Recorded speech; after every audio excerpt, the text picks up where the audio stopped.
Tumingala siya sa kisame na para bang nakikita niya ang kanyang ina na nakangiti sa kanya mula sa langit. Nay, para sa iyo ito, bulong ng kanyang puso. Nagawa ko po. Pagkatapos ng graduation, may isang linggong pinahintulutan ni Ara ang sarili na maging masaya lamang. Ngunit alam niyang hindi pa tapos ang laban. Ang diploma ay hindi ang katapusan, ito ay ang simula. Ito ang kanyang sandata. Isang gabi, habang nag-scan siya ng mga job posting online, isang anunsyo ang kumuha ng kanyang pansin. Ang logo ay pamilyar. Ang logo na minsan niyang kinamuhian. Yale Franco Holdings. Urgent Hiring, Junior Project Manager. Ang kanyang puso ay nagsimulang tumibok ng malakas. Ang posisyon ay para sa bagong Special Projects Division, isang dibisyon na alam niyang binuo para pangasiwaan ang mga proyektong tulad ng Celeste Towers. Ito na. Ito na ang pagkakataon. Ang pagkakataong harapin ang halimaw sa sarili nitong lungga. Hindi bilang isang hamak na may-ari ng lugawan na nakikiusap, kundi bilang isang kwalipikadong propesyonal na may karapatang mag-apply. Ang kanyang mga daliri ay nag-alinlangan sa ibabaw ng mouse. Isang bahagi niya ang natatakot. Paano kung makilala siya? Paano kung pagtawanan lang siya? Paano kung ang lahat ng kanyang pinaghirapan ay mauwi lang sa wala? Ngunit isang boses ang umalinggaw sa kanyang isipan. Huwag mong hayaang sila ang magsulat ng katapusan ng kwento mo, anak. Ang mga salita ng kanyang ina. Huminga siya ng malalim, ang kanyang dibdib ay puno ng pinaghalong takot at tapang. Ikinabit niya ang kanyang resume, isang dokumentong naglalaman hindi lang ng kanyang edukasyon, kundi ng kanyang karanasan sa pagpapatakbo ng isang maliit ngunit kumikitang negosyo. Nagsulat siya ng isang cover letter, ang bawat salita ay pinili ng may pag-iingat at profesionalismo. Pagkatapos, sa isang huling buntong hininga, idinikit niya ang cursor sa Submit Application button. At pinindot niya ito. Isang linggo ang lumipas. Halos makalimutan na niya ang kanyang aplikasyon, ibinuhos ang kanyang sarili sa trabaho sa lugawan, iniisip na marahil ay isa lamang itong pangarap na walang patutunguhan.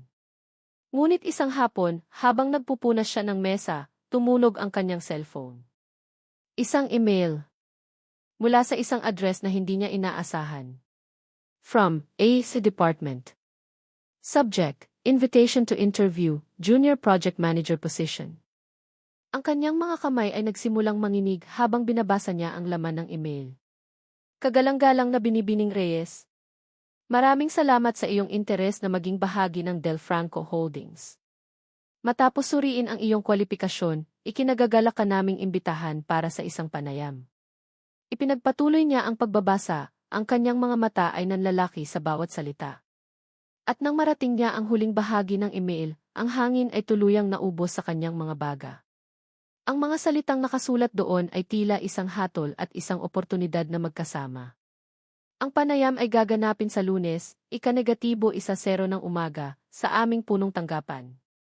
Ang mga mag-interview sa iyo ay sina, Chief Operating Officer, Dimas Isabel Vicencio, at Chief Executive Officer, Din Marco Sebastian Del Franco. Napaupo siya sa isang silya, ang cellphone ay halos mabitawan. Ang nakaraan at ang hinaharap ay magbabanggaan. Ang silid ng paghuhusga ay naghihinta. Ang Lunes ng umaga ay dumating na may kasamang bigat sa balikat ni Marco. Mula nang matuklasan niya ang tungkol sa pineking score sheet, ang bawat araw ay isang pagtitiis. Ang galit at pagsisisi ay nag-aaway sa loob niya. Galit sa kung sino man ang gumawa ng pananabotahe, at pagsisisi sa kanyang naging papel sa trahedyang iyon. Ngunit wala siyang pruweba kung sino ang may sala. Ang tanging alam niya ay nasira ang buhay ng isang tao, at siya ang naging mukha ng kalupitang iyon. Nang umagang iyon, habang sinusuri niya ang listahan ng mga kandidato para sa panayam, isang pangalan ang pumukao sa kanyang pansin. Araceli Reyes. Napatitig siya sa pangalan, binabasa ito ng paulit-ulit na parabang isa itong pagkakamali sa pagprint. Tinignan niya ang kalakip na resume. Bachelor of Science in Business Administration, cum laude. At sa ilalim ng T-Work Experienced Owner-Manager, lugawan ni Ara, 2014 na present. Isang paghanga ang pumalit sa kanyang pagkagulat. Matapos ang lahat ng pangmamaliit at pagtanggi niya, hindi ito sumuko. Hindi ito nagmakaawa. Sa halip, pumasok ito sa kanyang teritoryo, hindi sa pamamagitan ng puwersa, kundi sa pamamagitan ng merito. Marco, darling, are you ready? Pumasok si Isabel sa kanyang opisina nang hindi kumakatok, gaya ng dati. Mukha na naman itong perpekto sa kanyang navy blue power suit. Hawak nito ang kaparehong folder ng mga resume. Good morning, Belle, sagot ni Marco, mabilis na ibinalik ang kanyang profesional na maskara. Let's get this over with. I saw the list, sabi ni Isabel habang papunta sila sa boardroom. May isang pamilyar na pangalan. Itong si Araceli Reyes. The girl from the Lugawan? Anong ginagawa niya dito? The nerve of that woman. May halong pagkamangha at inis sa kanyang boses. She applied. And based on her credentials, she's qualified for an interview, sagot ni Marco, pinipilit na maging neutral ang kanyang tono. Qualified? Tumawa si Isabel ng mahina. Marco, please. Nagbebenta siya ng lugaw. Ano ang alam niya sa project management? This is just a waste of our time. Hindi sumagot si Marco. Ngunit sa loob-loob niya, isang desisyon ang nabuo. Bibigyan niya si Ara ng isang patas na pagkakataon. Iyon ang pinakamaliit na magagawa niya. Pumasok sila sa isilid ng paghuhusga, ang palayaw na ibinigay ng mga empleyado sa boardroom kung saan ginaganap ang mga final interview. Umupo sila sa kanilang mga pwesto sa dulo ng mahabang mesa. Sa harap nila ay 2 bakanting upuan para sa kandidato. Ilang sandali pa, bumukas ang pinto at pumasok si Araceli Reyes. Kung nagulat si Marco nang makita niya ito sa lugawan, mas lalo siyang nagulat ngayon. Ang babaeng pumasok ay hindi ang tindera na maisuot na apron. Nakasuot ito ng isang simpleng itim na blazer at slacks na malinis at maayos na naplansa. Ang kanyang buhok ay nakapusod ng mahigpit, nagpapatingkad sa kanyang mukha na walang gaanong kolorite, ngunit may bakas ng determinasyon. Naglakad ito ng may kumpiyansa, ang kanyang mga mata ay diretsyo at hindi nagpapakita ng anumang takot.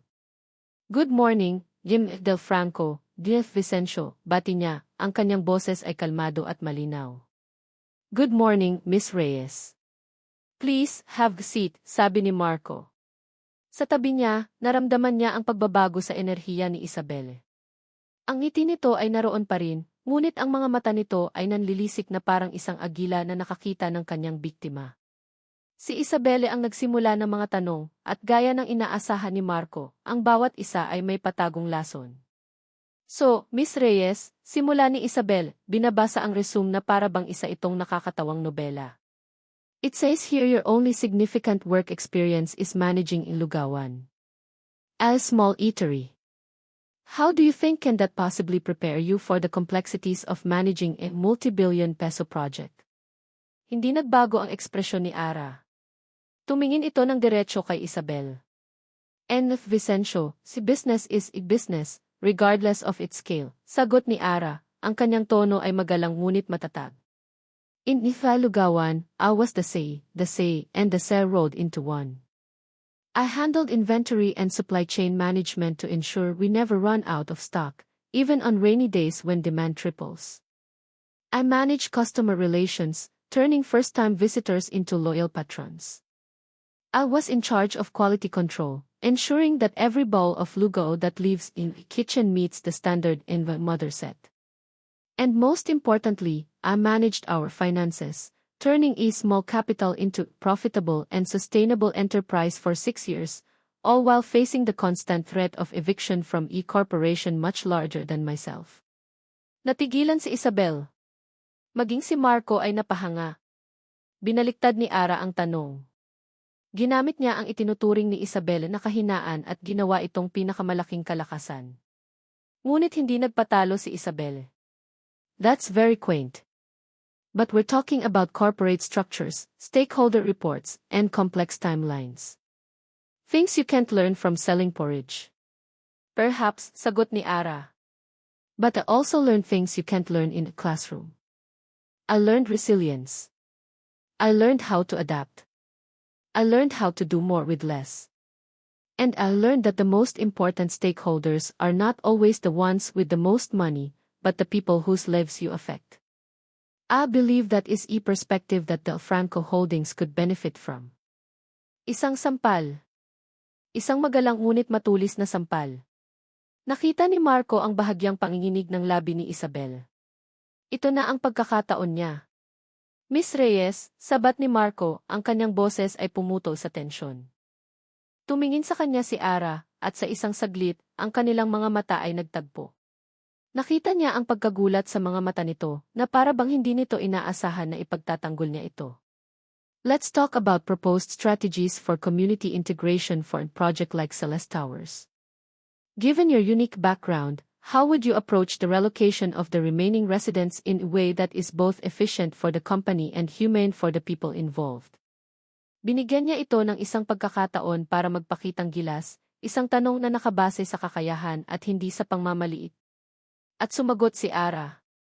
Nagbigay ito ng isang detalyadong plano, pinagsasama ang kanyang kaalaman mula sa libro at ang kanyang karanasan mula sa kalsada. Nagmungkahi ito ng mga livelihood programs, skills training, at isang phased relocation plan na may konsultasyon sa komunidad. Ang bawat salita niya ay may bigat, may basehan, at may puso. Habang nagsasalita si Ara, hindi na siya ang tindera ng lugaw o ang talunang estudyante sa isipan ni Marco. Siya ay isang leader. Isang strategist. Isang babaeng karapat-dapat sa posisyong ito. Ang pagsisisi sa dibdib ni Marco ay lalong lumalim, ngunit ngayon ay may kasama na itong paghanga. Anong klaseng tao ang nawala sa kanila 10 taon na ang nakalipas dahil sa isang kasinungalingan? Nang matapos ang panayam, tumayo si Ara at muling nagpasalamat. Thank you for your time, Yem Del Franco, Jeff Vicencio. Naglakad ito palabas, ang kanyang likod ay tuwid, ang kanyang ulo ay taas noo.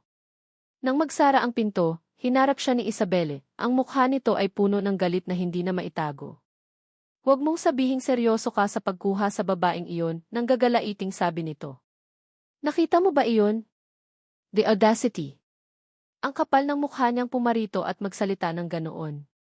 Tumingin si Marco ng diretso sa mga mata ng kanyang nobya. Ang galit nito ay tila hindi makatwiran. Bakit ganoon na lamang ang galit niya kay Ara? Isang pagdududa ang nagsimulang mabuo sa kanyang isipan, isang pagdududa na napakadilim at nakakatakot. Belle, sabi ni Marco, ang kanyang boses ay malamig at pinal. Hindi ko lang siya sineseryoso.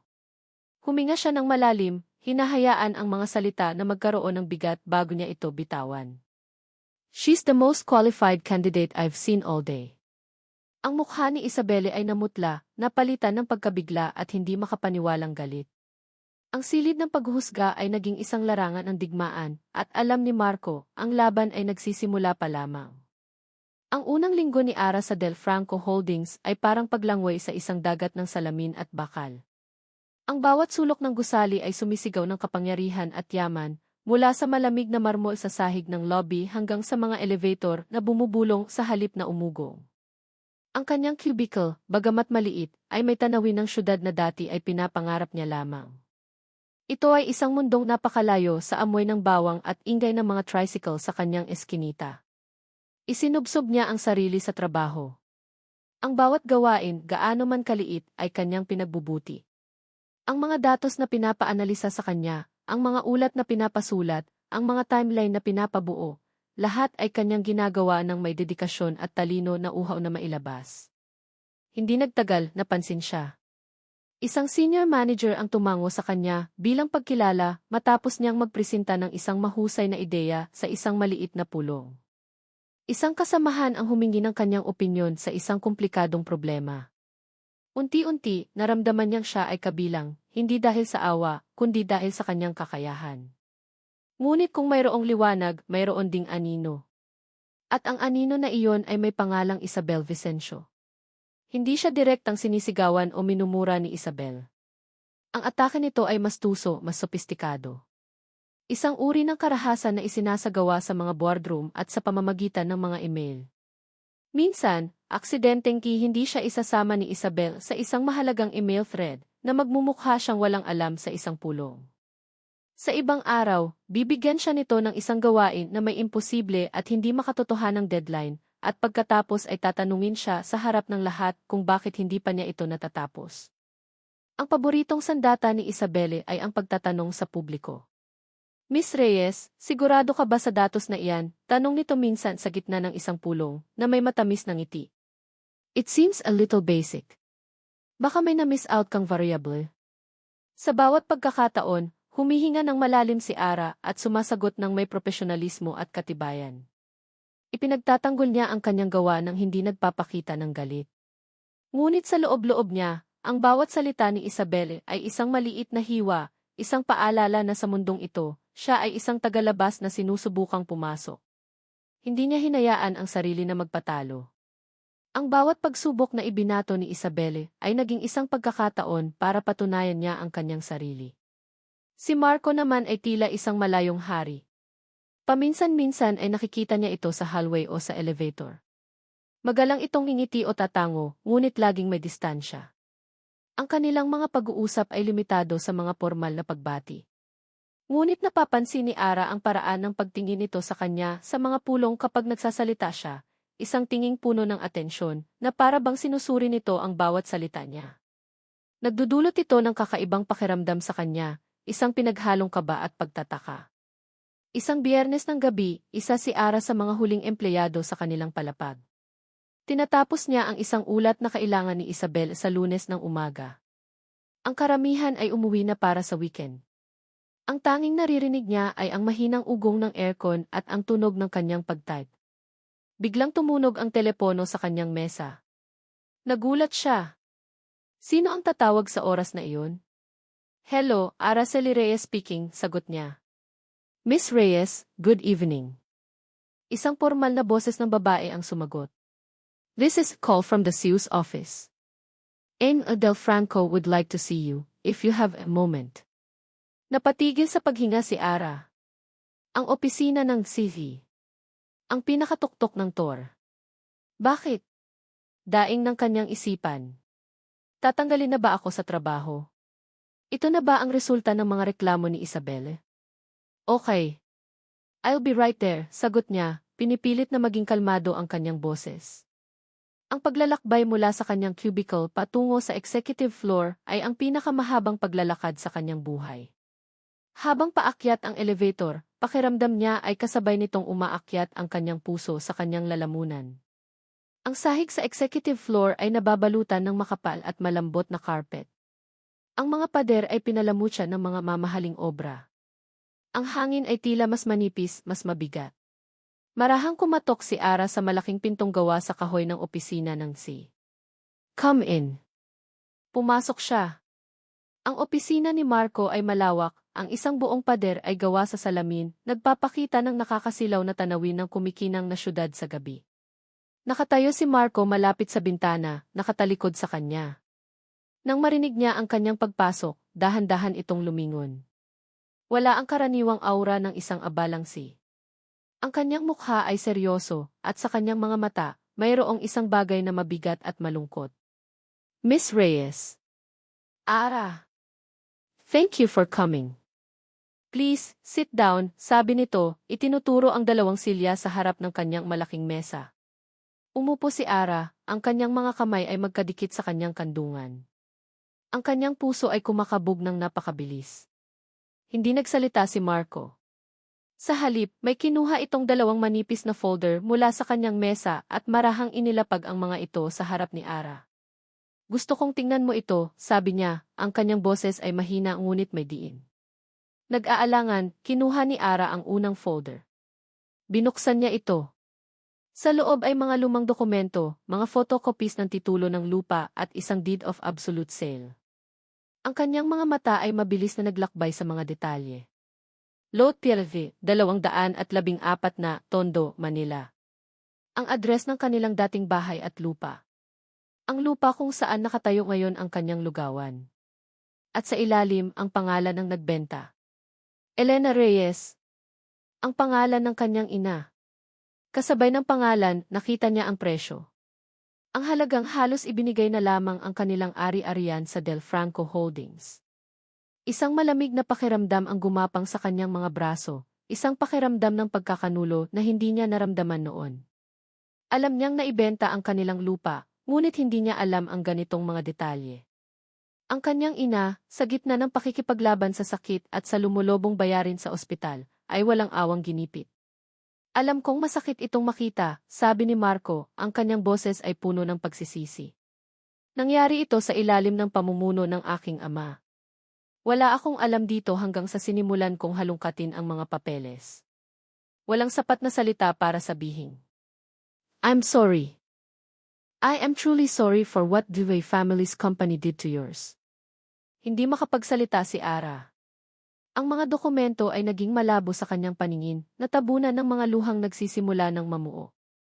Ang lahat ng hirap nila, ang lahat ng alaala sa bahay na iyon, lahat ay kinuha sa kanila sa halagang halos wala lang. Pero hindi lang iyan ang dahilan kung bakit kita ipinatawag, pagpapatuloy ni Marco. Itinuro nito ang pangalawang folder. Buksan mo. Nanginginig ang mga kamay ni Ara habang inaabot ang pangalawang folder. Kung ang una ay isang suntok sa kanyang sikmura, ano pa kaya ang laman nito? Binuksan niya ito. Sa loob ay may 2 kopya ng score sheet mula sa Kiss Bowl 10 taon na ang nakalipas. Ang isa ay pamilyar, ang score sheet na nagpatalo sa kanila. Ang isa naman ang isa ay iba. Nakita niya ang huling tanong. Nakita niya ang sagot sa tabi ng kanyang pangalan, Carbon. At sa ilalim, ang final score na nagdedeklarang sila ang panalo. Ang hangin sa silid ay tila nawala. Tumingin siya mula sa papel patungo kay Marco, ang kanyang mukha ay puno ng pagkalito. Isang kasinungalingan ang lahat, sabi ni Marco, na para bang nabasa niya ang mga tanong sa isipan ni Ara. Dinaya tayo, Ara. May nagpeke ng score sheet. May nag-iba ng resulta. Dapat tayo ang nanalo. Dapat nakuha mo ang scholarship. Ang bawat salita ni Marco ay parang isang dagundong ng kulog na yumanig sa buong pagkatao ni Ara. Ang 10 taon ng paniniwala sa sariling kabiguan, ang 10 taon ng pagbubuhat sa bigat ng mga salita ni Marco, lahat ay gumuho sa isang iglap. Hindi niya kasalanan. Hindi siya ang pabigat. Hindi siya ang pagkabigo. Dinaya siya. Isang matinding galit ang pumalit sa kanyang pagkabigla. Isang galit na mas malalim at mas mainit kaysa sa anumang naramdaman niya noon. Galit para sa taong nagnakaw ng kanyang pangarap. Sino, ang tanging salitang lumabas sa kanyang mga labi, isang bulong na puno ng lason. Sino ang gumawa nito?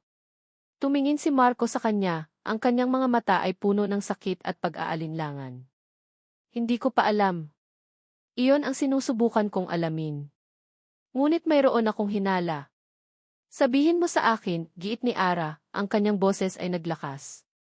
Bago pa man makasagot si Marco, bumukas ang pinto ng opisina. Walang katok. Walang babala. Marco, I've been calling you. Hindi mo sinasagot ang cellphone mo. Mayroon tayong dinner reservation. Ang boses ni Isabel Vicencio ay natigil sa air nang makita nito ang eksena sa loob ng opisina. Nakita nito si Ara na nakaupo sa harap ng mesa ni Marco. At nakita nito ang mga dokumentong nakakalat sa ibabaw nito, ang deed of sale at ang 2 magkaibang score sheet. Ang ngiti sa mukha ni Isabelle ay unti-unting naglaho na parang isang kandilang biglang hinipan ng hangin. Ang kanyang mga mata, na laging may kislap ng panunukso, ay napuno ng isang emosyong hindi pa nakikita ni Ara dati, purong takot.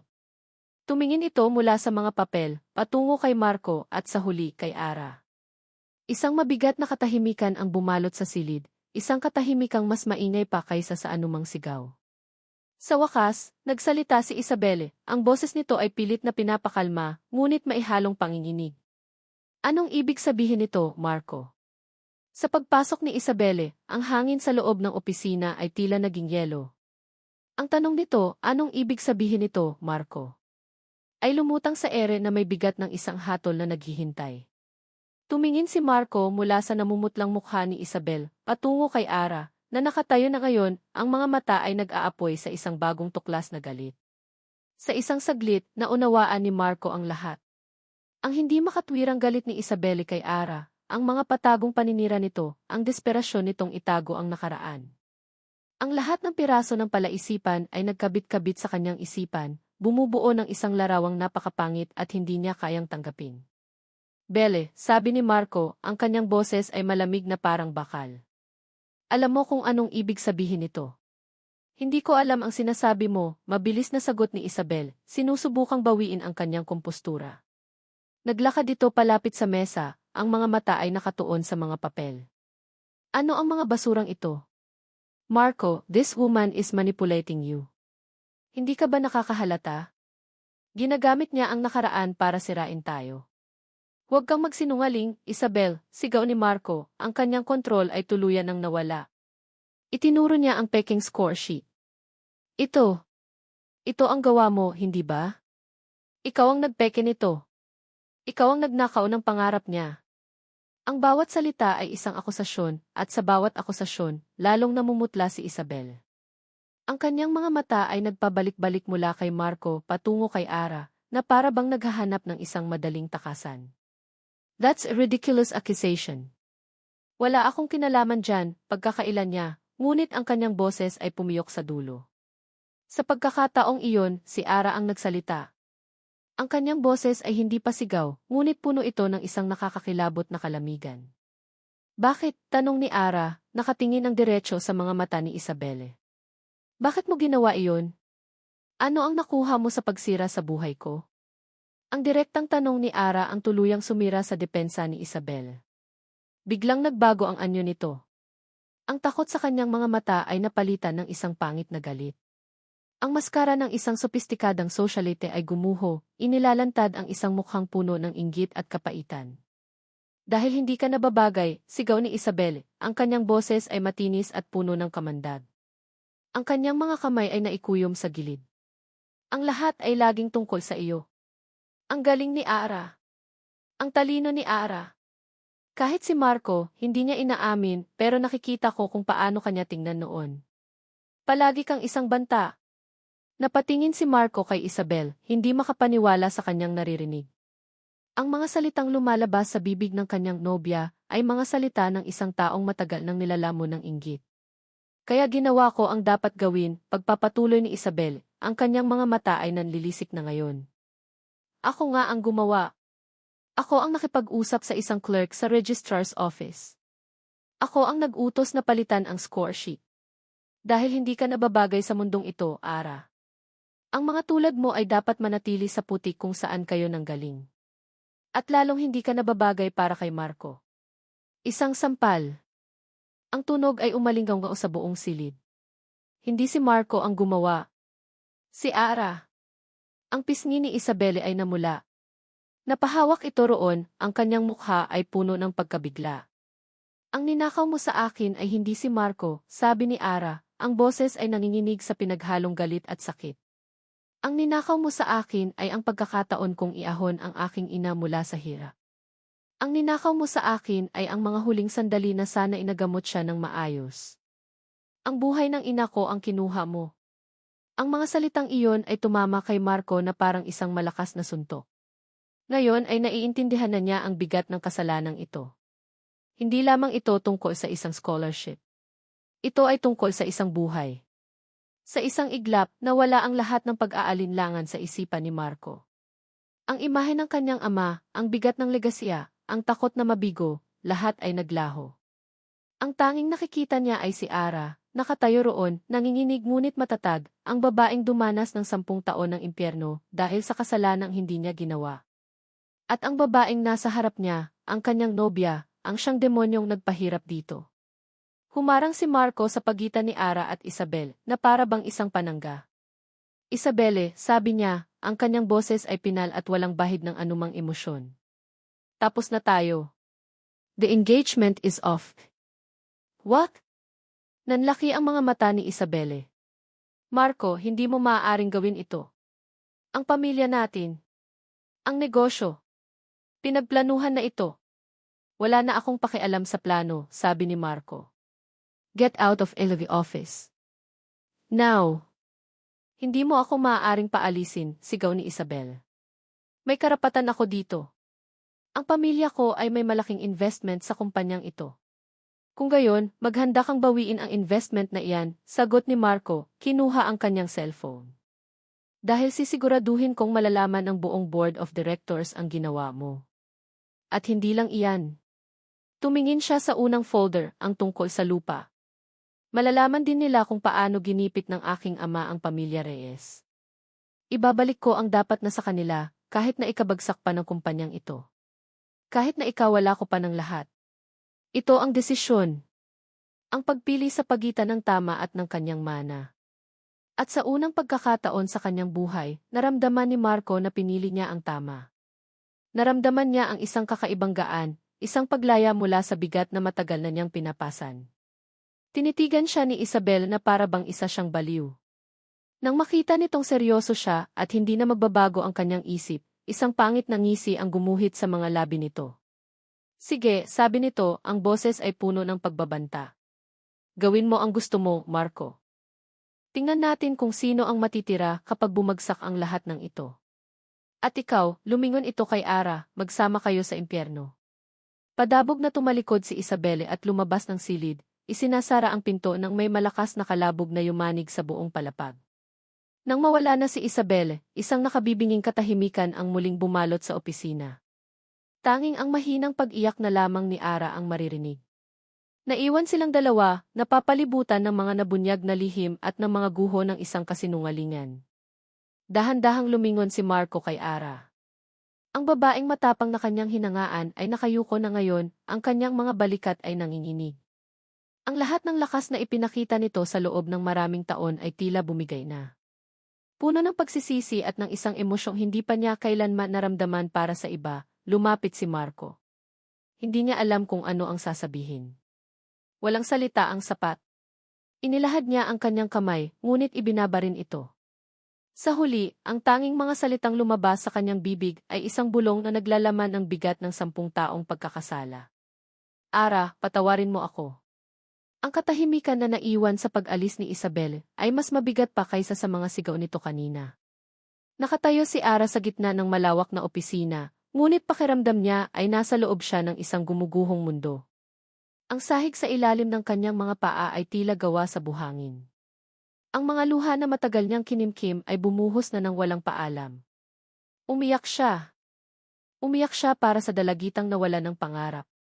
Umiyak siya para sa kanyang ina na namatay na may bigat sa dibdib. Umiyak siya para sa 10 taon ng kanyang buhay na ginugol niya sa paniniwalang siya ang may kasalanan. At umiyak siya dahil sa wakas, ang katotohanan, gaano man ito kasakit, ay lumabas na. Ara, patawarin mo ako. Ang boses ni Marco ay isang bulong sa gitna ng kanyang paghikbi. Nag-angat siya ng tingin. Ang lalaking dati niyang kinamuhian, ang lalaking naging simbolo ng kanyang kabiguan, ay nakatayo sa harap niya. Ngunit ang nakikita niya ngayon ay hindi na ang aroganteng sihi o ang malupit na class president. Ang nakikita niya ay isang lalaking nasasaktan, ang kanyang mga mata ay puno ng pagsisising hindi maitatago ng anumang yaman o kapangyarihan. Napayuko siyang muli, pinupunasan ang kanyang mga luha gamit ang likod ng kanyang kamay. Ang pagpapatawad. Isang salitang madaling sabihin, ngunit napakahirap ibigay, lalo na kung ang sugat ay 10 taon nang nakabukas. Isang bahagi niya ang gustong sumigaw. Gusto niyang isumbat kay Marco ang lahat. Kung hindi dahil sa mga salita mo, baka mas naging matatag ako. Kung hindi dahil sa iyo, baka hindi ako sumuko agad. Ngunit habang pinagmamasdan niya ito ngayon, habang inaalala niya ang paraan nito ng pagtatanggol sa kanya, laban kay Isabel, at ang desisyon nitong isugal ang lahat para sa katotohanan, isang ibang damdamin ang nagsimulang mamayani. Hindi. Hindi lamang si Marco ang may kasalanan. Si Marco, tulad niya, ay biktima rin ng kasinungalingan ni Isabel. Ang kanyang mga salita noon ay masakit, ngunit ang mga iyon ay bunga ng pagkadismaya mula sa isang pagkatalong hindi naman pala totoo. Siya ang naging madaling target ng galit nito. Naalala niya ang kanyang 6 na taong paghihirap. Ang mga gabing walang tulog, ang mga araw na puno ng pagod. Naalala niya ang kanyang pagtatapos, ang bigat ng diploma sa kanyang mga kamay. Naramdaman niyang muli ang tamis ng tagumpay na iyon. Napagtanto niya ang isang bagay na napakahalaga. Ang lahat ng iyon, ang kanyang pagbangon, ang kanyang pagpupursigi, ang kanyang tagumpay, ay hindi niya ginawa para kay Marco. Ginawa niya iyon para sa kanyang sarili. Para sa kanyang ina. Para patunayan sa mundo, at higit sa lahat, sa kanyang sarili, na hindi siya isang pagkabigo. Ang pagkamuhi kay Marco ay naging panggatong niya sa simula, Ngunit sa paglipas ng panahon, natutunan niyang tumayo sa sarili niyang mga paa, gamit ang sarili niyang lakas. At ang pagkamuhing iyon, ngayon, ay tila isang mabigat na tanikala na nakapulupot sa kanyang puso. Isang tanikala na pumipigil sa kanya na tuluyang lumaya. Huminga siya ng malalim, pinapakalma ang kanyang dibdib. Dahan-dahan, tumigil ang kanyang pag-iyak. Tumingala siyang muli at tinignan si Marco ng diretso sa mga mata. Wala kang kasalanan sa ginawa ni Isabel, sabi ni Ara, ang kanyang boses ay mahina ngunit matatag. Ngunit may kasalanan ka sa akin, Marco. Ang mga salita mo noon, winasak nila ako. Nakita niya ang pagdaan ng sakit sa mga mata ni Marco. Tumango ito. Tinanggap nito ang kanyang mga salita. Alam ko, bulong nito. At habang buhay kong pagsisisihan iyon. Nagkaroon ng mahabang katahimikan. Sa katahimikang iyon, tinitimbang ni Ara ang bigat ng nakaraan laban sa posibilidad ng hinaharap. Ang pagpapatawad ay hindi paglimot. Ito ay pagpili na huwag nang hayaan ang sakit na kontrolin ka pa. Pinapatawad na kita, Marco, sabi niya sa wakas. Naramdaman niya ang paggaan ng kanyang dibdib, na para bang isang mabigat na bato ang naalis mula roon. Pinapatawad na kita. Hindi para sa iyo, kundi para sa akin. Para sa sarili ko. Pagod na akong magdala ng galit. Tumulo ang isang butil ng luha mula sa mata ni Marco, isang luhang mabilis niyang pinunasan. Ang isisi ng Del Franco Holdings, ang lalaking tila hindi kayang matinag, ay umiyak sa harap niya. At sa isang iglap, nawala na ang lahat ng bakas ng galit sa puso ni Ara. Ang nakikita niya na lamang ay isang taong nagkamali, isang taong nasaktan, at isang taong nagsisisi. At napagtanto niya ang isa pang katotohanan, isang katotohanang matagal na niyang itinatago kahit sa sarili niya. Ang paghanga na naramdaman niya para sa matalinong binatilyo 10 taon na ang nakalipas ay hindi naman talaga tuluyang nawala. Natabunan lamang ito ng sakit, galit at pagkadismaya. Ngayon, sa pagkawala ng galit, ang damdaming iyon ay unti-unting lumilitaw muli, mas malalim at mas may pangunawa. Naramdaman ni Marco ang pagbabago sa hangin. Ang bigat sa pagitan nila ay naglaho. Dahan-dahan, na para bang natatakot na baka isa lamang itong panaginip, inilahad nito ang kanyang kamay. Ngunit hindi para hawakan siya. Isang alok lamang. Kung gayon ni. Sabi ni Marco, ang kanyang boses ay halos hindi marinig, puno ng pag-aalinlangan at pag-asa. Maaari ba tayong magsimulang muli? Hindi bilang CEO at empleyado. Hindi bilang ang lalaking nanakit sa iyo at ang babaeng nasaktan. Nag-aalangan itong tumingin sa kanya. Bilang ako at bilang ikaw. Bilang Marco at bilang Ara. Tinitigan ni Ara ang mga mata ni Marco. Nakita niya roon ang isang pangakong hindi binitiwan ng bibig, kundi ipinapahiwatig ng kaluluwa. Isang pangako ng pagbabago, ng paggalang, at ng isang bagong simula. Isang maliit na ngiti ang unti-unting sumilay sa mga labi ni Ara. Ang unang tunay na ngiti na ibinigay niya dito sa loob ng 10 taon. Dahan-dahan, itinaas niya ang kanyang kamay at marahang inilapat sa kamay nito. Ang kanilang mga palad ay nagdikit. Ang balat nito ay mainit, isang kaibahan sa malamig na imahe na binuo niya sa kanyang isipan. Bilang Marco at bilang Ara, ulit niya, isang pagsang-ayon na mas malakas pa kaysa sa anumang kontrata. Sa pagkakataong iyon, sa gitna ng isang opisinang naging saksi sa pagtatapos ng isang kasinungalingan, isang bagong kabanata ang nagsimulang isulat. Marco at Ara. Lumipas ang 6 na buwan. Ang mga ito ay 6 na buwan ng malalaking pagbabago, hindi lamang para kay Ara at Marco, kundi para sa buong Del Franco Holdings. Marco. Tinupad ni Marco ang bawat salitang binitiwan niya sa gabing iyon. Kinabukasan, ipinatawag niya ang isang emergency board meeting. Sa harap ng nagulat na mga miyembro ng board, kabilang na ang ama ni Isabel, isiniwalat niya ang lahat. Ang pananabotahe sa Kiss Bowl. Ang pandaraya sa lupa ng pamilya Reyes. Hindi niya itinago ang kasalanan ng kanyang ama, at lalong hindi niya kinonsinti ang ginawa ni Isabel.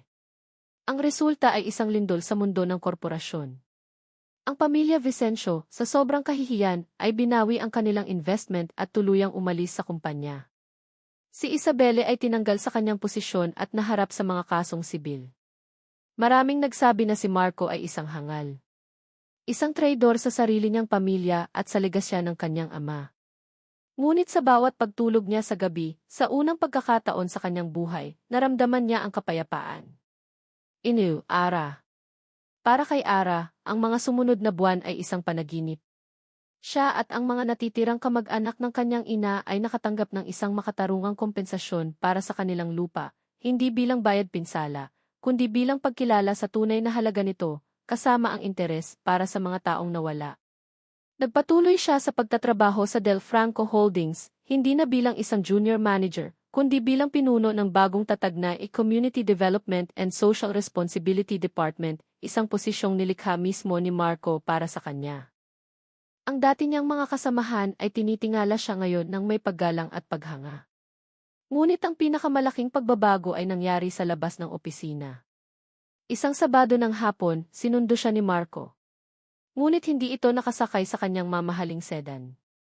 Nakasakay ito sa isang simpleng kotse, nakasuot ng ordinaryong polo shirt at maong. Saan tayo pupunta? Tanong ni Ara, nagtataka. Ngumiti lamang si Marco. Babalik tayo sa simula. Dinala siya ni Marco sa isang pamilyar na lugar, isang maliit na kainan sa gilid ng kalsada na nagbebenta ng pinakamasarap na isaw sa buong Maynila. Umupo sila sa isang mesang plastik, sa gitna ng ingay at usok. Doon, habang kumakain sila ng inihaw na bituka ng manok na isinasawsaw sa suka, nagkwentuhan sila. Nagkwento si Marco tungkol sa bigat ng pagiging isang Del Franco, tungkol sa kanyang amang laging humihingi ng perpeksyon. Nagkwento si Ara tungkol sa kanyang ina, sa tapang nito, at sa mga pangarap nito para sa kanya. Sa unang pagkakataon, nakita nila ang tunay na pagkatao ng isa't isa, malayo sa mga titulo at sa bigat ng nakaraan. Marco. Dinala niya si Ara sa kanilang dating paaralan. Naglakad sila sa mga pasilyo kung saan sila dating nagkakasalubong nang hindi nagpapansinan. Umupo sila sa isang bench sa ilalim ng isang puno ng akasya. Ang parehong bench kung saan madalas makita ni Marco si Ara na nag-iisang nagbabasa ng libro. Alam mo ba, simula ni Marco, palagi kitang pinagmamasdan noon. Hinahangaan ko ang talino mo. Ang tahimik mong lakas. Pero kasabay nito, natatakot ako sa'yo. Natatakot, nagtatakang tanong ni Ara. Pag-amin ni Marco. Dahil ipinapaalala mo sa akin ang lahat ng hindi ako. Malaya ka sa pangalan ng pamilya mo. Ang meron ka, pinaghirapan mo. Ako, lahat ng meron ako, ipinasa lang sa akin.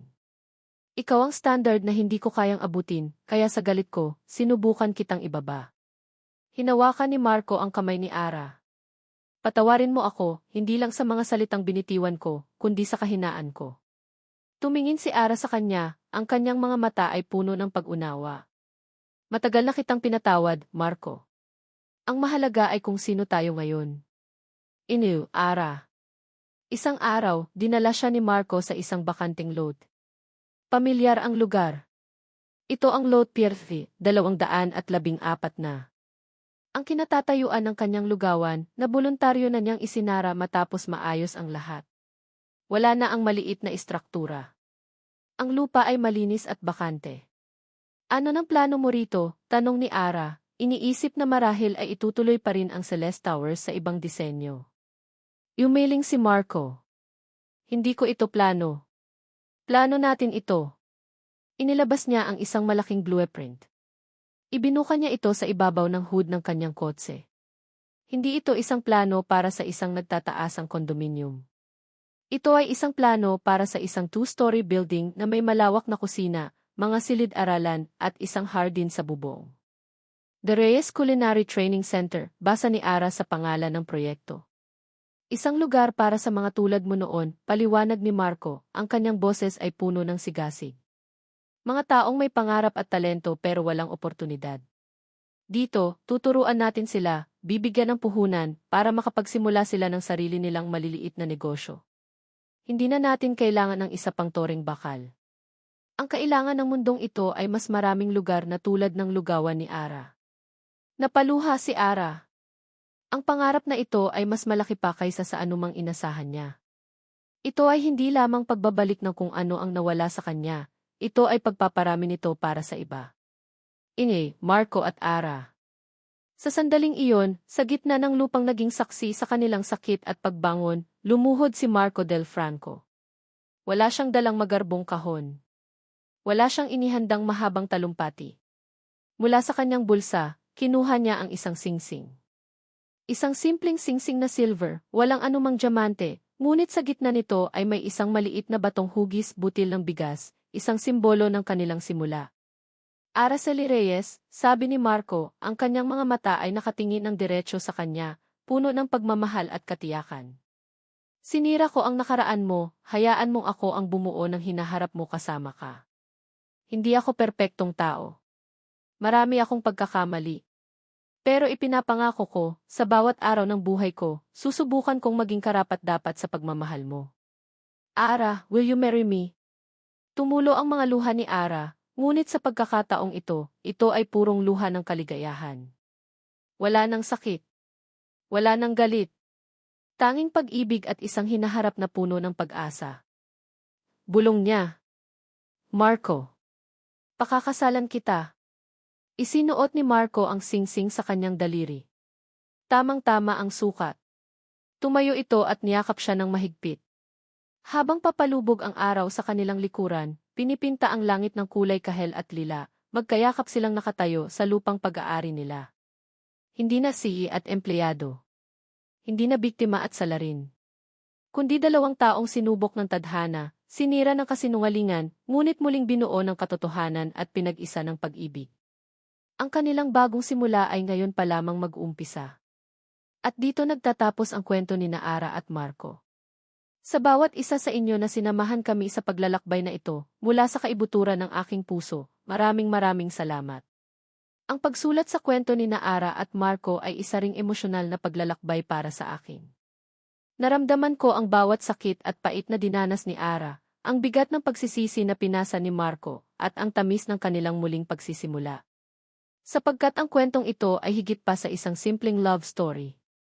Ito ay isang paalala na ang pagpapatawad ay hindi nangangahulugang paglimot, kundi isang pagpili na palayain ang ating sarili mula sa mga tanikala ng nakaraan. Ito ay isang testamento na ang tunay na lakas ay hindi nasusukat sa kawalan ng pagbagsak, kundi sa dami ng beses na pinili nating bumangon, mas matatag at mas buo. At higit sa lahat, ito ay isang pagdiriwang ng pag-asa, na kahit gaano kadilim ang kahapon, ang tunay na pag-ibig ay may kakayahang maghilom ng pinakamalalim na sugat at magbigay liwanag sa isang bagong simula. Ngayon, nais ko namang marinig ang inyong saloobin. Aling bahagi ng kanilang kwento ang pinakatumatak sa inyong puso? Anong aral ang inyong napulot sa paglalakbay na ito? Hinihikayat ko kayong iwan ang inyong mga komento. Muli, ako ang inyong manunulat at buong puso akong nagpapasalamat sa inyong oras at sa inyong pakikinig. Hanggang sa ating muling pagkikita sa susunod na kwento.